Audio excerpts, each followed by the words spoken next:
Naalala ko ang araw ng Pasko, nang harap-harapan akong tinanggihan ng sarili kong anak. Wala po kayong karapatan dito, ang sabi ni Arnel, habang nasa likod niya si Teresa. Tinitignan ang apartment sa iis na ako ang bumili, nagkakahalaga ng 48 milyong piso.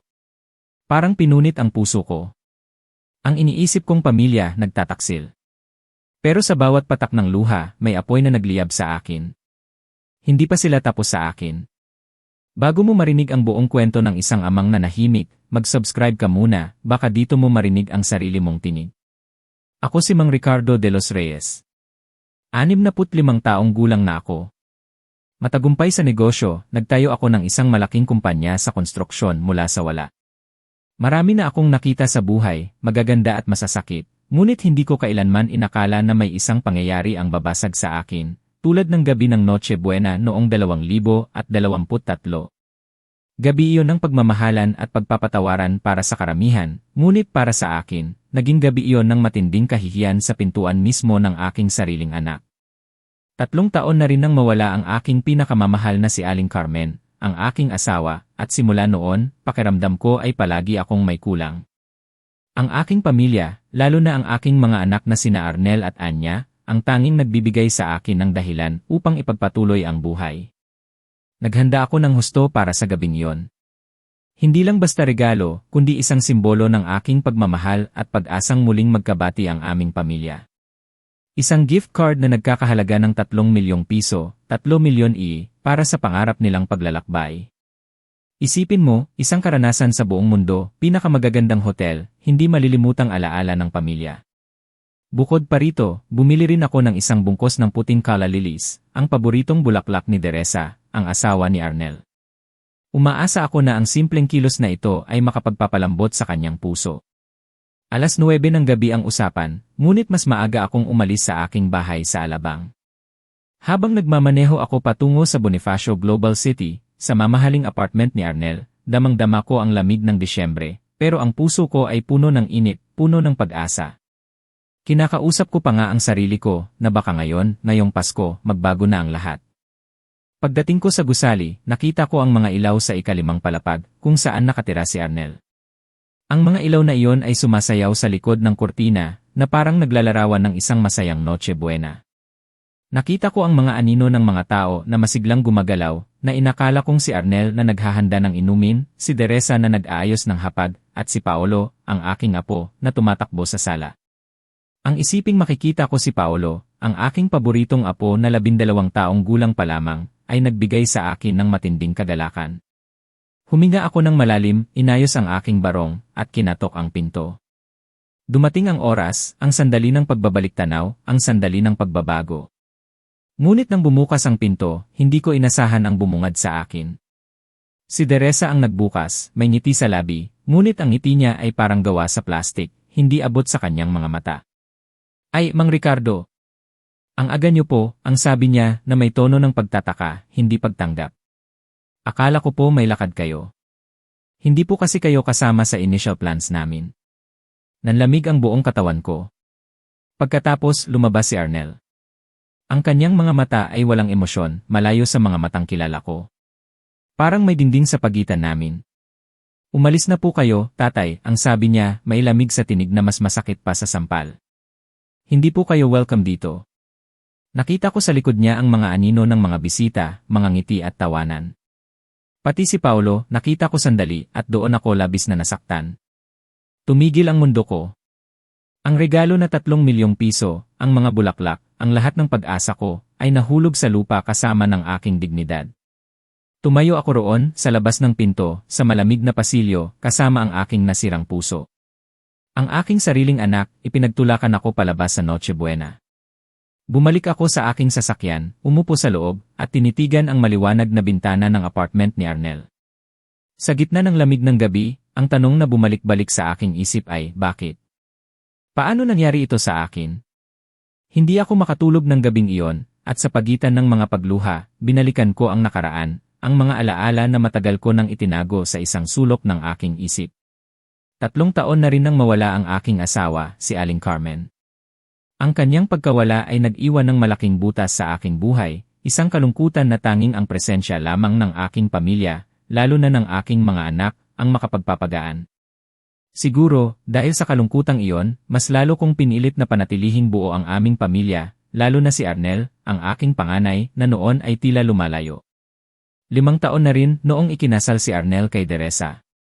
Isang marangyang kasal, sa isang sikat na hotel sa Makati, na nagkakahalaga ng 2.5 milyong piso, 2,500,000 at lahat ng iyon ay ako ang gumastos. Naalala ko pa nang una ko siyang makilala. Nagpakita siya ng paghanga sa aking tagumpay, sa aking yaman. Alam ko po na kayo ang sikat na negosyante na madalas ikwento sa akin ni Arnel, ang sabi niya, at ang kanyang mga mata ay parang kumukuha ng larawan ng bawat detalye sa paligid. Ang mga salitang isikat na negosyante, at madalas ikwento, ay may kakaibang bigat, na tila may nakatagong mensahe na noon ay hindi ko pa lubos na naintindihan. Sa simula, normal lang sa akin ang kanyang gawi, iniisip na yon ay paghanga lamang. Ngunit unti-unti, nakita ko ang pagbabago kay Arnel. Dati, masigla siya, laging kinukwentuhan ako tungkol sa kanyang mga proyekto, sa kanyang mga ideya para palagin ang aming negosyo. Masaya kaming naglalunch tuwing Sabado, pinag-uusapan ang mga estratehiya sa negosyo. Ngunit dahan-dahan, nawala ang mga masiglang usapan. Nagiging maikli ang kanyang mga sagot sa aking mga tanong, umiiwas sa aming mga lakad, at kung magkita man kami, tila malayo ang kanyang isip. Noon ko lang unti-unting naramdaman na parang may pader na unti-unting itinatayo sa pagitan namin. Hindi ko pinansin, umaasa na yon ay bahagi lamang ng pagiging bagong kasal. Ang pinakamahalagang alaala ay nang ibigay ko kay Arnel ang apartment sa Bonifacio Global City na nagkakahalaga ng 48 milyong piso, 48 milyon bilang regalo sa kanilang kasal. Nakita ko ang pananabik sa mga mata ni Teresa, isang pananabik na hindi ko naisip na kayang ilabas ng isang tao. At ang kanyang mga salita pagkatapos, sana patuloy pa rin po kayong makatulong sa amin sa mga pangangailangan sa hinaharap. Hindi iyon simpleng pagpapasalamat, kundi isang pahayag, isang inaasahan, isang bukas na pinto sa mga hiling na noon pa niya iniisip. Si Arnel, tahimik lang, hindi kumikibo, hindi kinokontra ang asawa niya. Naalala ko rin ang mga babala ng aking anak na si Anya. Hindi na siya ang dati, tatay. Sobrang hawak na siya ni Teresa. Pinili kong isipin na selos lang iyon ng magbalay. Ngunit ngayon, sa lamig ng gabing ito, ang lahat ng iyon ay parang mga babala na sadyang hindi ko pinansin. Dumating ang mga sumunod na buwan at taon. Unti-unting dumarami ang mga hiling ni Teresa na laging ipinapaabot sa pamamagitan ni Arnel. Tay, nakakita po si Teresa ng magandang furniture para sa sala, pero medyo kulang pa po kami. Tay, baka pwede niyo po kaming tulungan sa bagong kotse. Hindi po kasi kasya ang aming loan para sa modelong gusto ni Teresa. Laging may detalyadong paliwanag, ngunit laging si Teresa ang nasa likod ng bawat desisyon sa pera. Nagsasalita si Arnel na parang isang robot, inuulit lang ang mga salita at opinyon ng kanyang asawa, walang tanong, walang sariling pananaw. Ang aking pagmamahal, ang aking pagiging mapagbigay, ang lahat ng aking sakripisyo, ay tila naging isang bukal ng pera para sa kanila. Hindi ko alam noon na ang lahat ng iyon ay nagtatayo ng isang pader, na sa huli ay magiging dahilan ng aking pagkadurog. Ang pinakamalalim na hiwa, ang pinakamalinaw na paggising, ay nangyari sa binyag ng aking apo na si Paolo, noong Abril 2019. Masaya ako noon, hawak ko si Paolo habang nagaganap ang seremonya sa San Agustin Church. Ang kanyang inosenteng mukha ang liwanag ko sa gitna ng aking kalungkutan. Pagkatapos ng simbahan, nagdiwang kami sa isang sikat na restaurant. Pakiramdam ko, buo pa ang pamilya namin. Ngunit doon, sa gitna ng selebrasyon, narinig ko ang isang usapan na tuluyang bumali sa aking puso. Malapit ako sa bar, umiinom ng juice, nang marinig ko ang bulungan ni Teresa at ng kanyang kapatid na si Christina. Tila hindi nila ako nakikita, o sadyang hindi nila inakala na maririnig ko ang kanilang pinag-uusapan.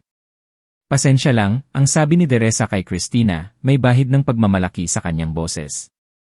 Mag-isa na lang ang matanda simula nang mamatay si Aling Carmen, at napakarami niyang pera. Si Arnel ang halos nag-isang tagapagmana, dahil babae si Anya, at hindi kasama sa malalaking negosyo. Napatigil ako. Nanlamig ang aking dugo. Babae si Anya. Hindi kasama sa malalaking negosyo. Para sa akin, ang 2 anak ko ay parehong mahalaga. Ngunit ang susunod niyang sinabi ang tuluyang nagpahinto sa aking paghinga. Kailangan ko lang siyang panatilihing malayo para hindi manghimasok, pero sapat na malapit para patuloy na magbigay ng pera. Tumagos ang mga salitang iyon sa aking kaibuturan. Para akong binagsakan ng martilyo sa ulo. Hindi ako manugang na kailangan lang niyang pagtiisan, kundi isang bukal ng pera na kailangan niyang pamahalaan. Ang lahat ng aking pagmamahal, ang lahat ng aking sakripisyo, ay tiningnan niya bilang oportunidad. Doon ko lang na-realize ang buong lawak ng kanyang manipulasyon. At si Arnel? Tahimik lang siya noon, hindi kumikibo, na parang kasama siya sa balak. Naalala ko ang tawag ni Anya bago ang Noche Buena. Ang kanyang tinig ay may bahid ng pag-aalala, may tensyon. Tatay, siguraduhin mo lang na handa ka sa kahit anong mangyari. Noon ko naintindihan, sinubukan niya akong bigyan ng babala. Ngayon, nakaupo ako sa aking sasakyan, matapos itaboy palabas ng sarili kong anak. Ang sakit ay hindi lang basta sakit. Ang lamig na nadarama ko ay hindi lang mula sa hangin ng Noche Buena, kundi mula sa pagkalamig ng aking puso. Hindi ito galit lang. Ito ay pagtataksil. Isang sistematikong pagtataksil. At sa negosyo, kung saan ako nagtagumpay sa loob ng 40 taon, may kaakibat na presyo ang bawat pagtataksil. Oras na para singilin. Nakuha ko ang aking telepono. Ang pangalan ni Ginoong Rodrigo Jimenez, ang aking abogado, ang tanging nasa aking isip. Kahit hating gabi na at Noche Buena, hindi ito makapaghintay. Ang matinding kahihiyan na ito ay nangangailangan ng agarang aksyon at walang makakapigil sa akin. Mga kaibigan, naranasan niyo na ba ang ganitong klase ng pagtataksil? Paano niyo hinarap ang ganitong sakit mula sa sarili niyong pamilya? Ibahagi ang inyong mga saloobin sa comment section sa ibaba. Ang inyong mga karanasan ay mahalaga sa akin. Kinabukasan, Disyembre 25. Araw ng Pasko, ngunit wala akong naramdamang pagdiriwang. Gumising ako ng alas 6:30 ng umaga, hindi dahil sa alarm, kundi dahil sa dami ng iniisip. Ngunit kakaiba ang enerhiya ko ngayon. Hindi ito dahil sa sakit o galit na walang direksyon. Ito ay ang enerhiya ng isang taong may mahalagang misyon, isang misyon na hindi ko inakala na mangyayari sa aking buhay. Naghanda ako ng almusal. Scrambled eggs, kape, at juice para masiguro na handa ang aking katawan sa mahalagang araw na ito. Kailangan kong maging matatag. Habang nag-aalmusal, tinitigan ko ang ginintuang kahon na naglalaman ng gift card at ang bungkos ng Calla Lilies.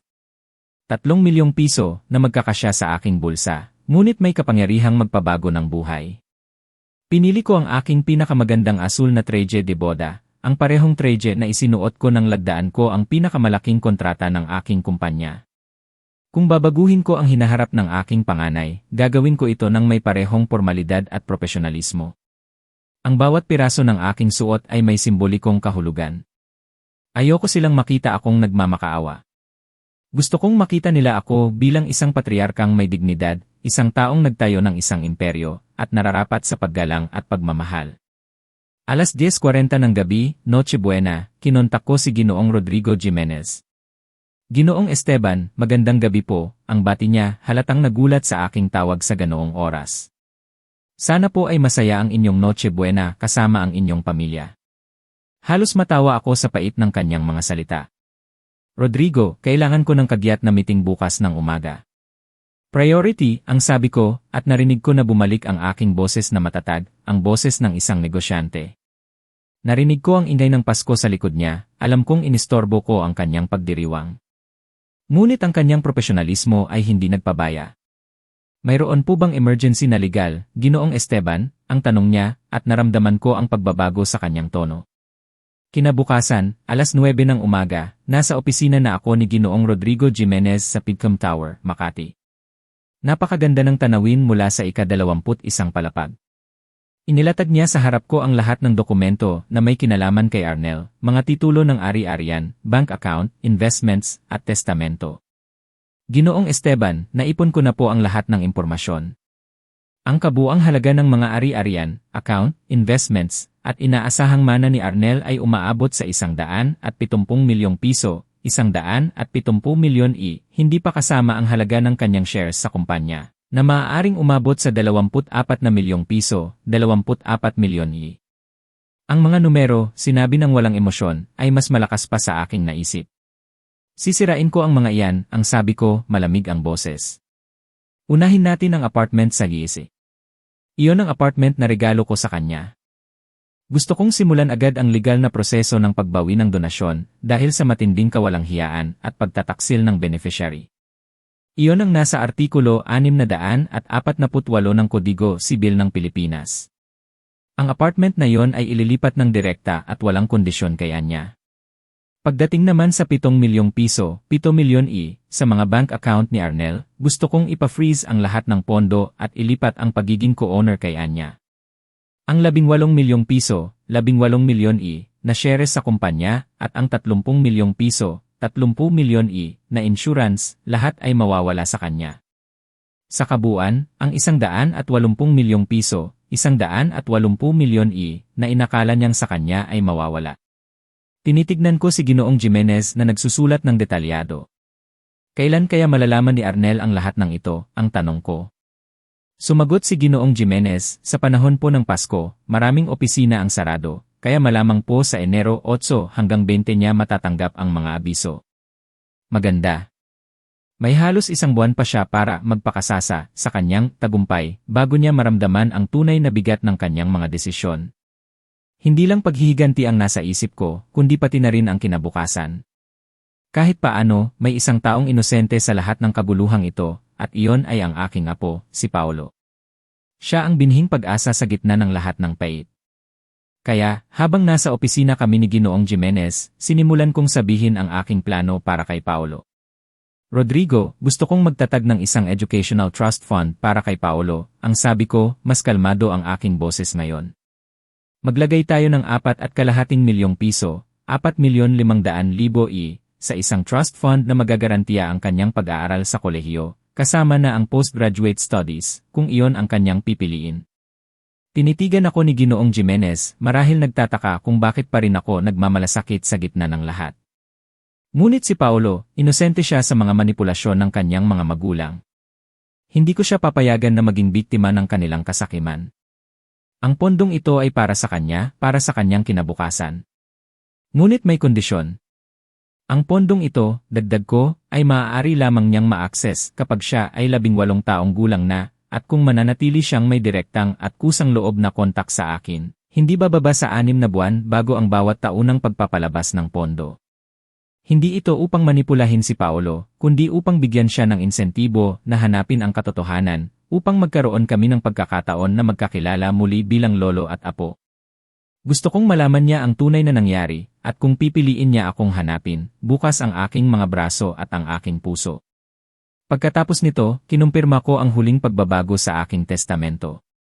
Si Anya, ang aking matapat at mapagmahal na anak, ang magiging pangunahing tagapagmana. 70% ng lahat ng aking ari-arian ang mapupunta sa kanya.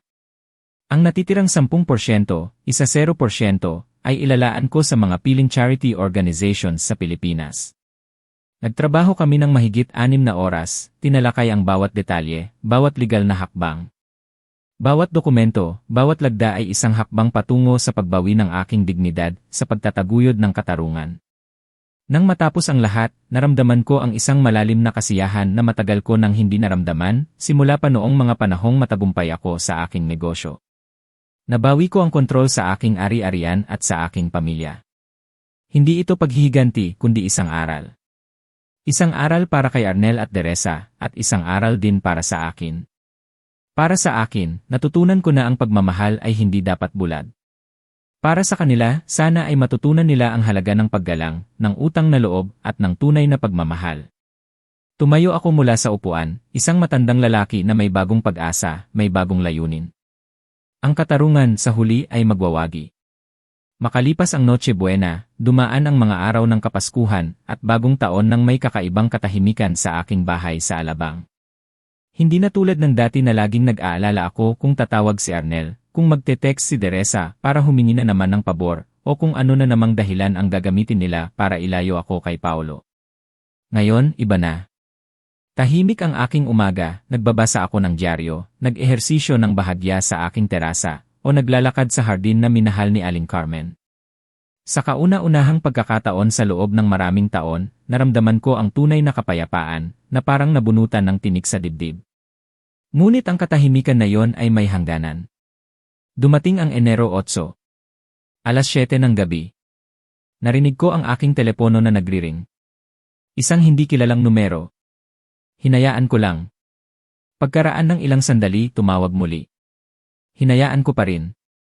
8 beses na tumawag ang iba't ibang numero, bago sa wakas ay lumabas ang pangalan sa aking screen, Arnel de los Reyes. Pinindot ko ang i-answer, ngunit hindi ako nagsalita agad. Nais kong madama niya ang paghihintay, ang katotohanan na hindi na ako agad-agad nadadaan sa kanyang kagustuhan.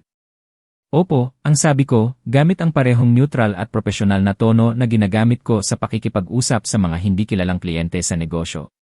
Narinig ko ang kanyang paghingal, parang umiiyak. Hindi ito ang palihim na pag-iyak ng isang matanda, kundi ang malalim at desperadong hikbi ng isang bata na nahuli sa kanyang kasalanan. Tay, kailangan ko pong makipag-usap sa inyo. Urgent po, ang sabi niya, halos hindi ko na maintindihan dahil sa kanyang pagluha. Dumating na po. Dumating na po ang abiso mula sa korte. Sabi po ay babawiin niyo raw po ang apartment. Ang kanyang boses ay nanginginig, bumalik sa pagiging isang takot na bata. At ano po ang problema doon? Ang tanong ko, pinanatili ang aking tinig na kasing lamig ng ginamit niya sa akin noong Noche Buena. May legal po ba kayong pagtutol na ipararating? Narinig ko ang kanyang pagkabigla. Tay, pakiusap po. Nagkamali po ako. Hindi ko po sinasadya ang lahat ng sinabi ko noon. Pilit niyang idinadahilan, sobrang stress lang po ako. Nag-away po kami ni Teresa bago pa kayo dumating. Hindi ko po alam kung paano ko haharapin ang sitwasyon. Doon, lumabas ang unang pagbanggit kay Teresa bilang dahilan ng kanyang pag-ugali. Ngunit pagkatapos ng 5 taon ng aking pagmamasid sa manipulasyon ni Teresa, huli na ang anumang dahilan na may kinalaman sa impluwensya ng iba. Arnel, ang putol ko sa kanya, ginagamit ang parehong otoritatibong boses na aking pinino sa mga komplikadong negosasyon. Malinaw mong sinabi sa akin noong Noche Buena na hindi ako welcome sa buhay mo. Inaayon ko lang po ang lohikal na resulta ng desisyon mo. Hindi po. Hindi po iyon ang tunay kong nararamdaman para sa inyo, ang sabi niya, lalong naging desperado. Kayo po ang aking ama. Mahal na mahal ko po kayo. Mahal na mahal po kita simula pa ng bata ako. Sandali lang po iyon ng kabaliwan. Ang mga salitang matagal ko nang hinahangad marinig ay lumabas sa kanyang bibig, ngunit dumating sa oras na napakalinaw ang kanyang motibo. Malinaw na ang kanyang pagmamahal ay nagising lamang ng opisyal na matakot ang kanyang pinansyal na seguridad. Kung mahal mo talaga ako, Arnel, ang sagot ko, walang awa.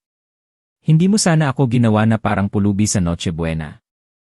At hindi mo sana hinayaan na insultuhin ako ng asawa mo sa loob ng 5 taon. Tahimik ang kabilang linya. Narinig ko ang kanyang hirap na paghinga, at tila may kausap siya sa background, marahil ay si Teresa na nagtatanong. Pagkatapos ng ilang sandali, ang kanyang boses ay lalong naging nanginginig. Paano? Paano niyo po nalaman ang lahat ng sinabi ni Teresa tungkol sa inyo sa loob ng maraming taon? Dahil may mga taina ako at perpektong memorya, anak, ang sagot ko, may lamig na nakakagulat pati sa akin.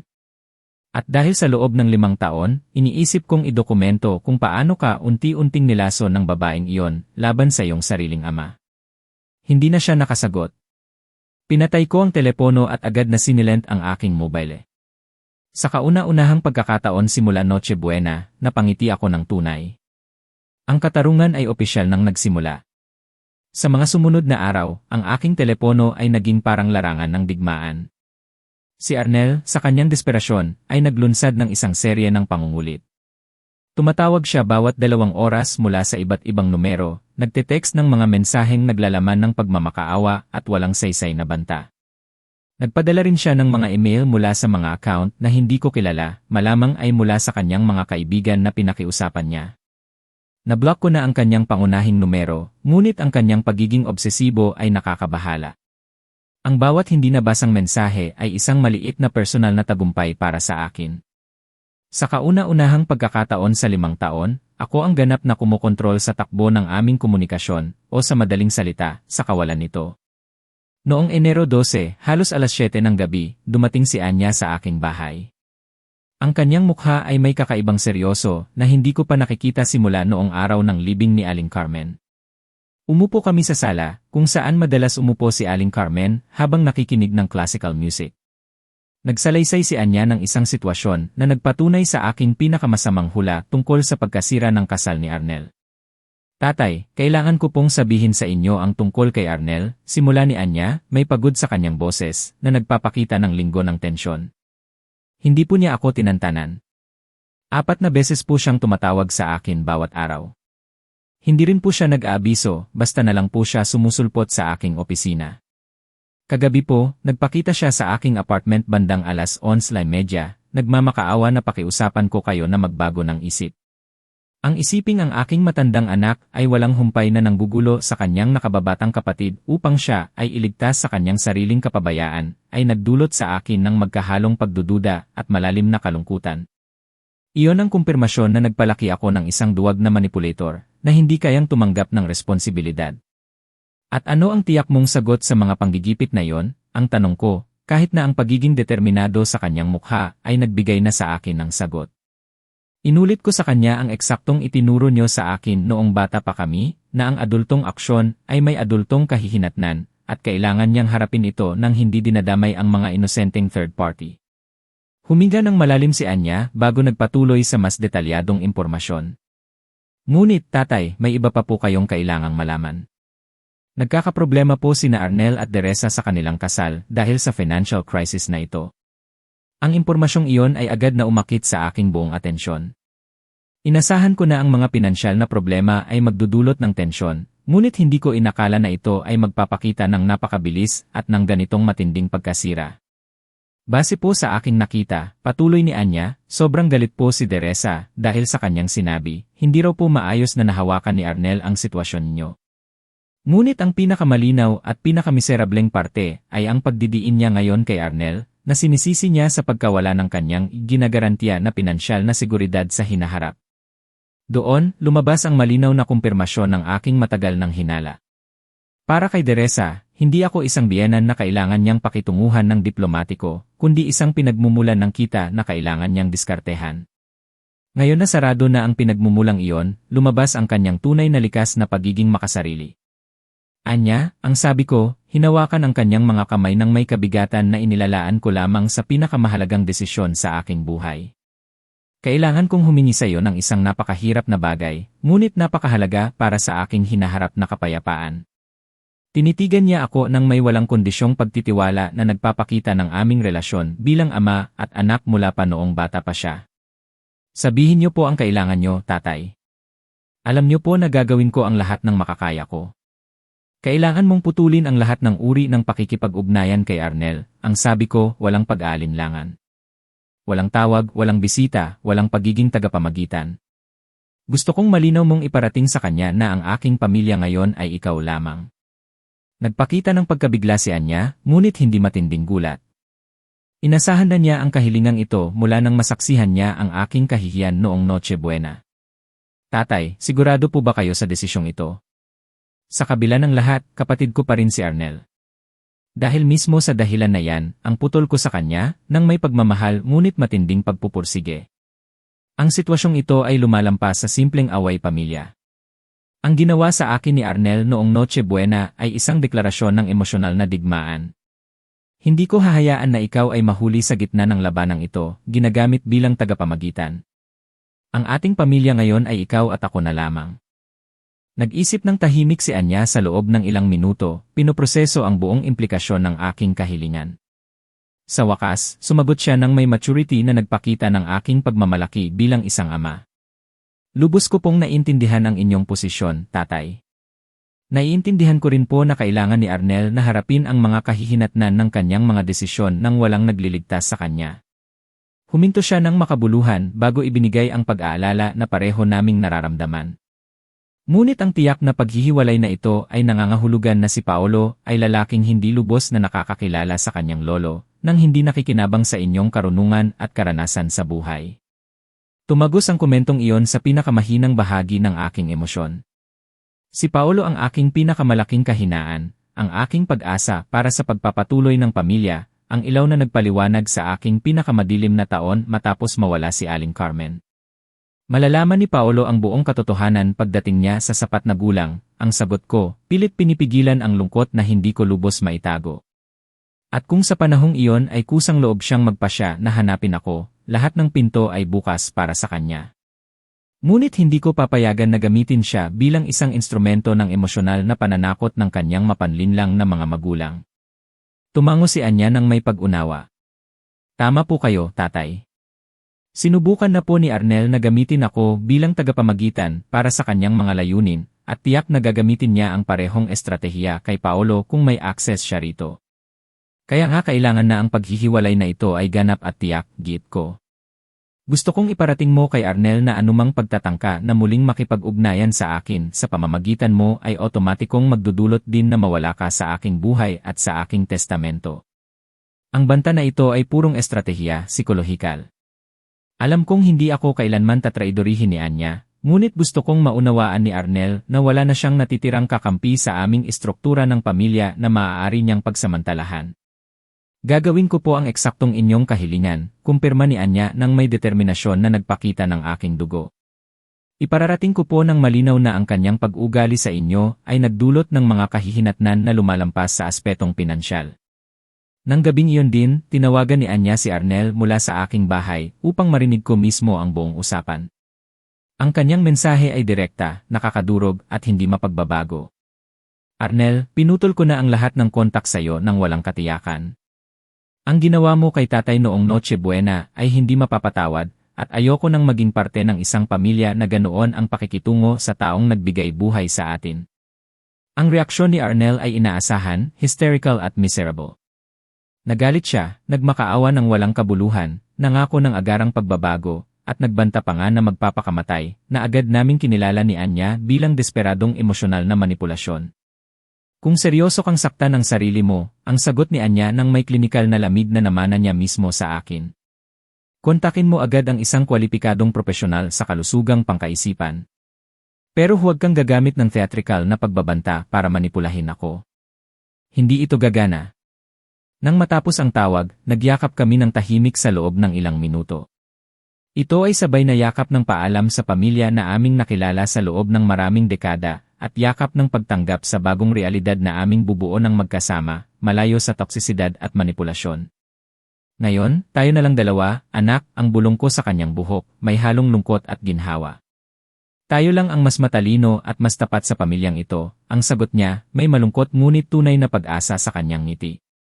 Nang gabing iyon, sa kauna-unahang pagkakataon simula nang mawala si Aling Carmen, hindi ko naramdaman na ako ay lubos na nag-iisa sa aking bahay. Mayroon akong tunay na pamilya, maliit, ngunit totoo.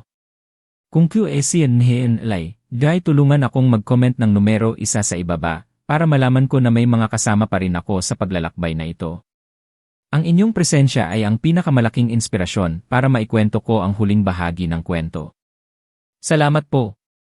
Makalipas ang 8 buwan simula ng gabing iyon ng Noche Buena na nagpabago sa takbo ng aking buhay, napansin ko ang isang pagbabago na hindi ko inakala na posible sa edad na 65.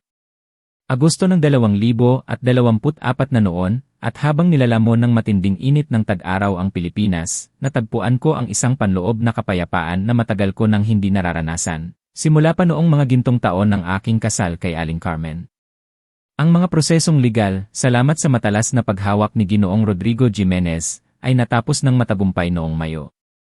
Sa loob lamang ng 4 na buwan ng labanan sa korte, opisyal na nawala kay Arnel ang apartment sa Bonifacio Global City, lahat ng kanyang mga joint bank account, ang mga shares sa kumpanya na inakala niyang pag-aari niya, at anumang inaasahang mana sa hinaharap. Bawat piso na inakala niyang karapatan niya ay legal at tuluyan nang nailipat kay Anya, na nagpakita ng tunay na kahulugan ng katapatan sa pamilya. Ang pagtutol na sinubukan ni Arnel ay predictable, at sa kasamaang palad, walang silbi. Kumuha siya ng isang abogado, si Attorney Jose Marie Joma Panganiban, na kilala sa pagiging agresibo sa mga kaso ng pagbawi ng donasyon at mga kontrobersyal na pagbabago sa testamento. Sa loob ng 3 buwan, binuo nila ang isang estratehiya na sinusubukang patunayan na ang aking mga desisyon ay ginawa sa ilalim ng hindi tamang emosyonal na impluensya, at isang pag-abuso sa kapangyarihan ng magulang. Ang kanilang pangunahing argumento ay ang isang lalaking tulad ko, sa aking edad, ay wala ng sapat na mental na kakayahan upang gumawa ng mga rasyonal na desisyon sa mga komplikadong bagay na pang-ari-arian. Ang kanilang katapangan ay sabay na nakakainsulto at nakakatawa. Nagpakita pa sila ng mga testimonya mula sa mga inupahang psikologo na nagpapahiwatig na ang aking mga aksyon ay ebidensya ng pagkasira ng kognitibo na may kaugnayan sa edad at kawalan ng kakayahang suriin ng objektibo ang mga relasyon sa pamilya. Umabot pa sila sa puntong ipinahihiwatig na sistematikong minamanipula ako ni Anya upang makikinabang sa aking sinasabing mental vulnerability. Ngunit si Ginoong Jimenez, na isang tunay na profesional, ay maingat na inasahan ang bawat galaw nila. Naghanda kami ng lubusan. Mayroon kaming mga detalyadong psychological evaluations mula sa tatlong magkakaibang profesional at mayroon kaming hindi matatawarang ebidensya tungkol sa mga taon ng manipulasyon na ginawa ni Teresa kay Arnel. Higit sa lahat, mayroon kaming detalyadong testimonya mula sa maraming saksi tungkol sa kasuklam-suklam na pag-ugali ni Arnel noong Noche Buena, kabilang na ang mga kapitbahay sa gusali na direktang nakasaksi sa aking kahihiyan sa publiko. Ang hukom na nangasiwa sa kaso, si Judge Elena Cruz, ay partikular na matibay sa kanyang huling desisyon. Ang hukumang ito ay naniniwala na si Ginoong Ricardo de los Reyes ay lehitimong ginamit ang kanyang hindi maihihiwalay na karapatan na bawiin ang mga donasyon na naibigay sa isang anak na nagpakita ng matinding kawalang-hiyaan, malinaw na paghamak, at emosyonal na kalupitan sa taong nagbigay sa kanya ng malaking benepisyo sa buong buhay niya. Hindi lamang kinumpirma ng hatol ang ganap na katarungan ng aking mga desisyon, kundi nagtatag din ito ng isang legal na precedent tungkol sa mga limitasyon ng katanggap-tanggap na pag-ugali sa mga magulang. Sa mga buwang iyon ng pagbabago, si Anya ay gumanap ng mahalagang papel sa aking buhay na lubos na lumampas sa mga aspetong pinansyal ng kanyang bagong kalagayan. Nagkaroon kami ng regular na pagtitipon ng pamilya, kabilang ang mga lunch tuwing linggo sa aking bahay sa Alabang, kung saan pinag-uusapan namin ang lahat mula sa politika hanggang sa mga makabagong diskarte sa negosyo para palagin ang kumpanya sa konstruksyon na ngayon ay kanyang mamanahin. Tatay, nag-imbestiga po ako sa mga oportunidad para sa diversification sa solar at wind energy projects, ang sabi niya sa akin sa isa naming lunch noong Hulyo. Ang traditional construction sector po ay nakakaranas ng saturation, ngunit may malaking posibilidad sa environmental sustainability infrastructure.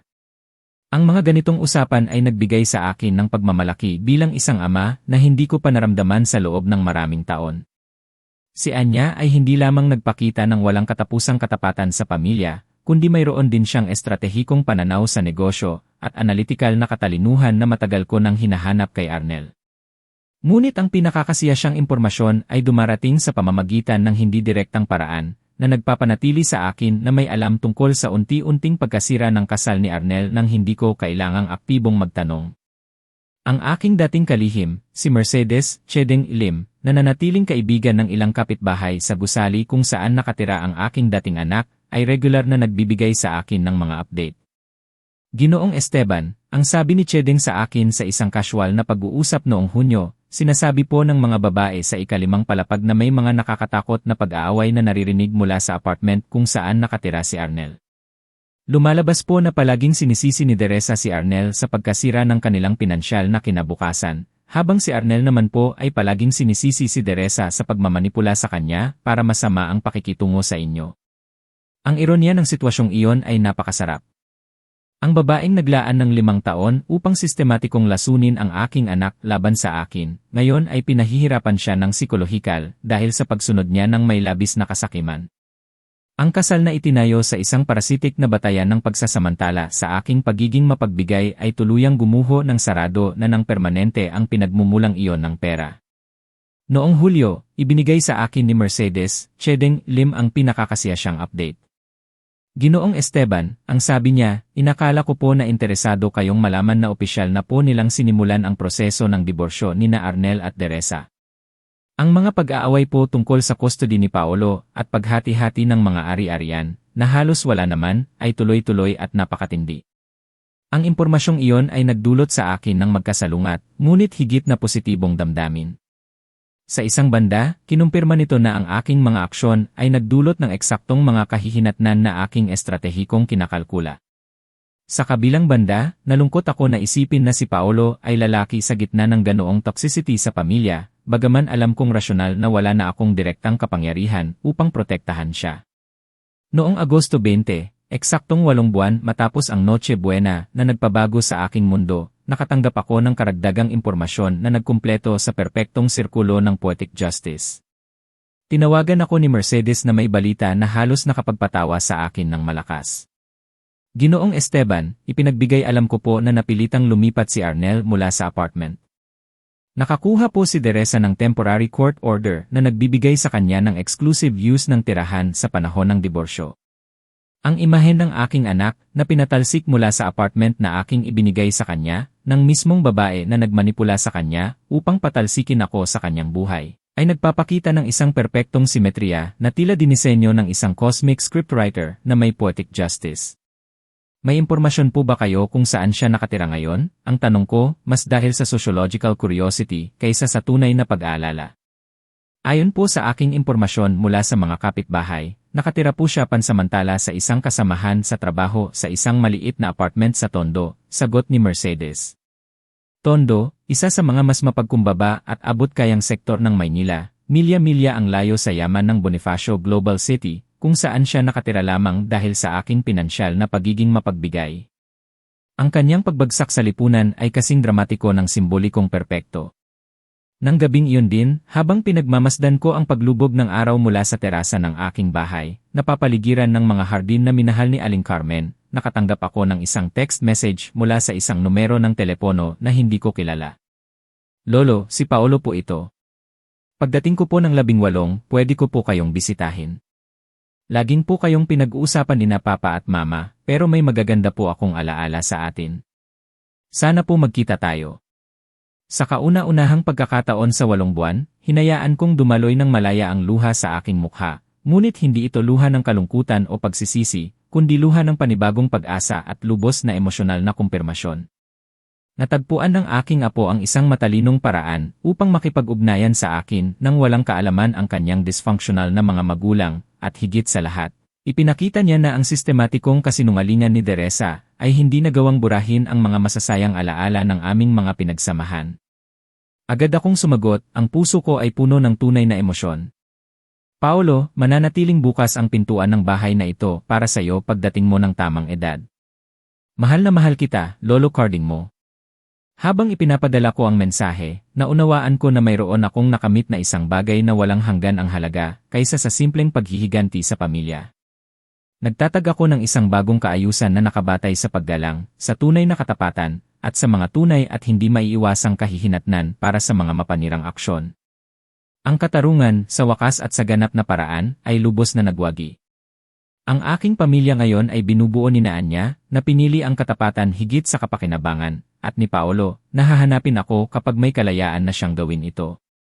Nawala ang lahat ng mga manipulator, at ang mga tapat ang nagmana ng aking buong pamana. Ito, nang walang alinlangan, ang perpektong katapusan para sa kwento ng pagtataksil, kahihinatnan, at katarungan sa pamilya. Sa loob ng 65 taon, namuhay ako ayon sa matatag na prinsipyo. Ang magtrabaho ng tapat. Ang magmahal ng walang kondisyon sa pamilya. Ang magbigay ng buong puso para sa kapakanan ng aking mga anak. Ang panatilihin ang personal na dignidad kahit sa mga mahihirap na kalagayan. Ang lahat ng mga pangunahing halagang iyon ay nyurakan ng sistematiko ng 2 taong pinakamataas kong pinagkatiwalaan sa mundo, ang aking anak at ang kanyang mapanlinlang na asawa. Ngunit ngayon, sa paglipas ng mga buwan at sa paghahanap ko ng kapayapaan, naunawaan ko ang mga aral na itinuro sa akin ng karanasang ito. Para sa mga magulang, ang aking pagmamahal, na inakala kong walang hangganan, ay naging busal sa kanyang pagiging responsable. Hindi lahat ng sakripisyo ay nagbubunga ng pag-ibig, minsan, ito ay nagiging ugat ng kasakiman. Ang respeto sa sarili at pag-unawa ang pundasyon ng tunay na pamilya. Kung minsan, ang labis na pagbibigay ay nagiging lason. Ang pagkontrol sa pangalan ng pagmamahal ay sumisira. Ang pag-unawa sa iyong anak, ang paggalang sa kanilang pagkatao, at ang pagtatakda ng mga malinaw na hangganan ang tanging tunay na paraan upang mapanatili ang isang pamilya. Para sa mga anak, ang kwento ni Arnel ay isang malalim na paalala. Ang utang na loob ay hindi utang na mababayaran ng pera. Ito ay utang ng paggalang at pagpapahalaga. Ang pagmamahal ng magulang ay hindi karapatan na ibinibigay ng walang pasubali. Ito ay isang pribilehyo na kailangan mong pangalagaan at pahalagahan. Sa huli, ang bunga ng sariling gawa ang siyang babalik sa iyo. Ang pagiging makasarili, ang pag-asa sa walang katapusang pagmamahal ng walang ibinabalik na paggalang, ay sisira sa lahat ng magaganda. Ang pagiging may pananagutan, ang pagpapahalaga sa mga sakripisyo ng magulang, ay ang tanging daan patungo sa tunay na paglago. At sa wakas, tungkol sa likas na katangian ng tao sa modernong mundo. May linyang naghihiwalay sa katarungan at paghihiganti, sa pananahimik at pagkilos. Ang aking paghihiganti ay hindi galit, kundi isang aral. Isang paggising sa katotohanan. Ang kabaitan ay may halaga lamang kapag ito ay inilagay sa tamang lugar. At minsan, ang matalas na pagtugon sa kawalang hiyaan ay ang pinakamabisang paraan upang gisingin ang nawawalang moralidad. Hindi ako naghiganti dahil sa personal na galit. Naghiganti ako dahil sa pangangailangan para sa katarungan upang ipaalam na ang pagpapaubaya sa kabaitan ay may hangganan. Ang pagiging tahimik ay hindi laging pagpapaubaya. Kung minsan, ang matalino at mapagpasyang pagkilos ay ang tanging paraan upang ibalik ang balanse, upang gisingin ang nawawalang moralidad. Natagpuan ko ang kapayapaan. Natagpuan ko ang katarungan. At ngayon, naghihintay ako para sa isang bagong simula kasama ang aking apo, si Paolo, ang binhing pag-asa ng aming pamilya. Ang kwento ni Mang Ricardo de los Reyes ay nagtatapos dito. Ano sa palagay ninyo ang naging desisyon ni Mang Ricardo? Gagawin din ba ninyo ang kanyang ginawa kung kayo ang nasa sitwasyon niya? Ibahagi po ang inyong mga saloobin sa comment section sa ibaba, binabasa ko po ang bawat isa. Kung ang kwentong ito ay nagpaisip o nagpadama sa inyo ng anumang emosyon, huwag kalimutang mag-iwan ng like, ibahagi ito sa inyong mga kaibigan na naniniwala kayong makikiramay, at mag-subscribe sa channel ng Tahimik na Ama upang hindi mapalampas ang susunod na mga kwento. Magkita-kita tayo sa susunod na kwento, at sino ang nakakaalam, sa susunod na pagkakataon baka kayo na ang magiging tahimik na ama.